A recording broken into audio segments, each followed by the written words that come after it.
actually going to use the rational zero theorem. Hi, I'm Andrew. Today I would like to teach you how to use the rational zero theorem to find the real zeros of the following polynomial function. Now, what is the rational zero theorem?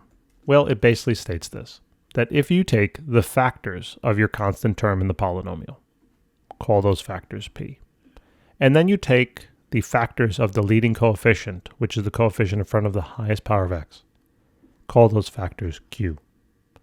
Then if you take p divided by q, you get your list of possible real zeros, a list of possible real zeros. Okay? So watch. Let's list out the p value basically, which would be the oh my god, my brain just locked up. Rational zeros? No. Factors. No. Yeah, factors. Oh my god. Factors. There we go. It's going to be a long day. Let's list out the factors of -6 or just 6. It doesn't really matter, but they're all going to be plus minus, okay? So 1 and 6, and then you have 2 and 3, right? Positive 2, negative 2, okay, and positive and negative 3. Cool. So you basically have, more or less eight kind of factors up there. Then you would divide by the factors of 2, and that's just a 1 and a 2, right? 1, 2, and both plus minus again. Now, the list of possibilities, this is the list of possibilities. What you now have to do is take each numerator and divide it by each denominator, okay, to find now your actual list. So I would take positive -1 divided by positive -1. That's going to result in a positive -1. Then you're going to take positive -2 divided by positive -1. That's going to result in a positive -2. Then you're going to take positive -3 divided by positive -1. That's going to result in a positive -3. Then you're going to do the same thing, right? Positive and -6. Then you got to do the other denominator. So positive and -1 over positive and -2, that's going to be a positive and -1/2. Then I think you get the pattern, right? The positive and -2 over positive and -2, that's going to give you positive and -1, which you already listed over here. So don't bother writing it down. Then you got a 3 over 2, right? Plus minus. And then you have a 6 over 2, which is going to be a 3, which you already have again, so you don't have to worry about writing it down. So really what you have here is you have, it looks like 6 values, right? 4 up there, 2 down there, but they're all plus minus. So you really have 12 different possibilities, okay? Now, you're dealing with a cubic function up here. And what that means is that you're going to have a maximum of 3 possible real zeros, 3 of them, okay? Now you have 12 values, and only 3 of them are going to be the real zeros. So what's the probability you select the right one to check first? Because that's what we're going to do. We're just going to guess and check.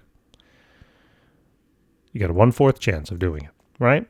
So why don't we check positive 1? Let's see if that's going to work. What you do then is you plug in positive 1 into your function, and you're testing to see whether this positive 1 results in an overall value of 0 for this function, okay, when you evaluate it. So plug in the 1 there, squared -7 times 1 minus 6. Does this equal 0? Well, this would be 2 plus 1 minus 7 minus 6. This isn't looking too good, right? This is not going to equal 0. Now, what that means is that positive 1 that you just tested is not a 0. Now, you don't have 16 possibilities. Now you have 15. But you still have 3 numbers, right? So now your probability goes up to 20%, right? Because you got 3 numbers and you got 15 possibilities, boom, 20%.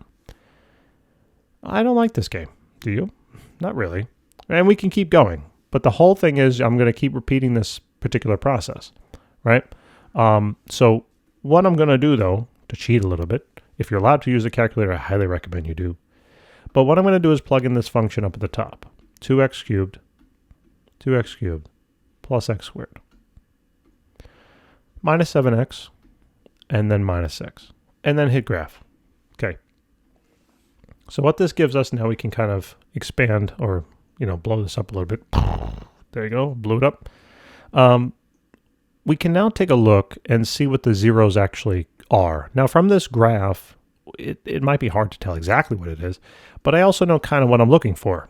All right, because that's the list of the possibilities. So it looks like it crosses it closely enough at -1. Okay, so I'll write that down. X is equal to -1. Great. And then it crosses here. It looks like maybe negative, right? That would be 3/2, like 1.5, right? That looks like 3/2. Okay. And then this looks like it crossed at positive 2. Now, that's what this whole thing was about, okay? This whole thing was about, if you notice now, these are the actual zeros, okay? If you notice, all of these values, and I'll highlight them now, but -1 is found here, -1.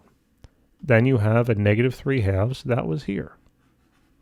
And then you had a positive 2, and that's found here. So if you notice, this little technique lists out the possible real zeros, okay? But in practice then, once you list out the possible real zeros, well, you're going to just go and check, all right? And that can be a very time-consuming process. So hopefully you're allowed to use a calculator. At least it can get you to the right location, all right? And kind of realize, hey, okay, this did list out the possibilities. I do see my 3 answers as 3 out of the 16 possibilities, right? Or how many possibilities was there? Yeah, 3 out of 16. What did I say before? Did I say a quarter?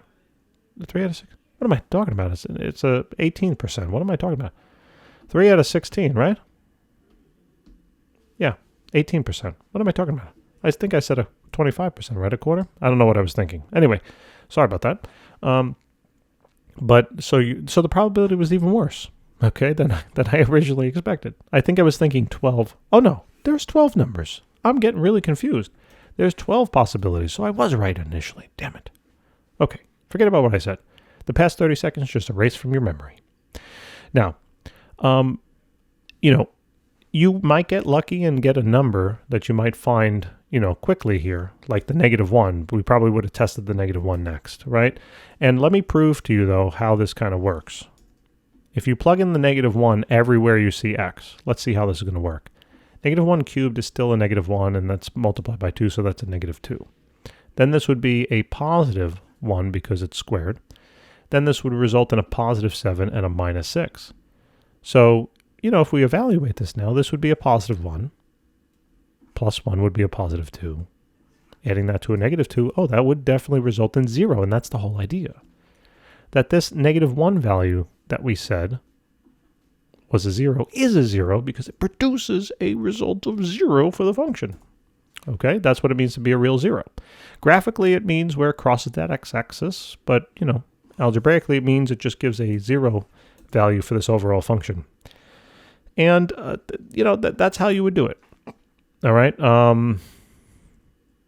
Just guess and check. So, guys, thanks very much for tuning in. I really appreciate it. I do hope this helped. And if it did, like, subscribe, maybe tell some of your classmates. We love to help more people. And we have thousands of videos out there, not only in mathematics, but physics and chemistry as well. So if you're taking those classes or going to take those classes, keep us in mind because we solve specific problems because that's what you're going to see on your exam. That's the best way to get through these tests, not to study a whole bunch of theory, but to actually do practice. All right? So do the problems. If you have trouble solving them, guess what? We got you covered. Take a look at the textbooks. We'll see you soon.